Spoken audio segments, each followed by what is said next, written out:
শহরের ব্যস্ত বিকেল, বাস স্ট্যান্ডের পাশে ভিড়, হর্নের শব্দ, ধুলো আর মানুষের কোলাহল। এক মুহূর্তের জন্য থামে না এই শহর, কিন্তু হঠাৎ সেই ব্যস্ততার মাঝে চোখে পড়লো এক অন্যরকম দৃশ্য। রাস্তার এক পাশে ধূসর পিচের উপরে এক ঝাঁক পাখি নেমেছে। কে জানে কোথা থেকে এলো ওরা।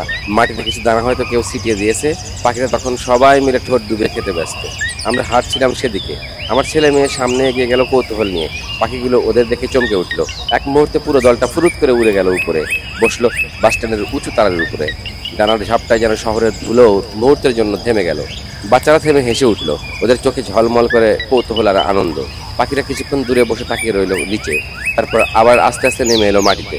পাশের হোটেলের এক ভাই মমতা নিয়ে ছিটিয়ে দিল কিছু খাবার। পাখিরা আবারও খেতে শুরু করলো। মনে হলো এই ভিড়ের শহরেও এখনো একটু শান্তি বাকি আছে। আমরা সবাই দাঁড়িয়ে দেখি সেই দৃশ্য। বাচ্চারা হাসতে হাসতে আবার দৌড় দিল, আর পাখিরা আবারও উড়ে গেল আকাশে। তাদের ডানায় সূর্যের আলো ঝলমল করে উঠলো। এক মুহূর্তের জন্য মনে হলো এই শহরের কোলাহলের মধ্যেও জীবন কত সুন্দর। মানুষ, বাচ্চা আর পাখির এই ছোট্ট খেলাটা এ যেন একটুখানি নিঃস্বার্থ আনন্দ, যেখানে নেই কোনো দূরত্ব, শুধু হাসি, চমক আর প্রাণ ভরা মুহূর্তের বন্ধুত্ব। আমরা চলে এলাম ধীরে ধীরে। পেছনে তাকিয়ে দেখি পাখিরা আবার নেমে এসেছে। মাটিতে ছড়িয়ে থাকা দানাগুলো ঠোঁট দিচ্ছে আলতো করে। হয়তো ওরাও জানে আমরাও ফিরে তাকাবো, কারণ এই শহরের ব্যস্ততার ভেতরেও কখনো কখনো একটু ভালোবাসা, একটু খেলা, একটু পাখির ডানার শব্দই আমাদের দিনটাকে সুন্দর করে তোলে।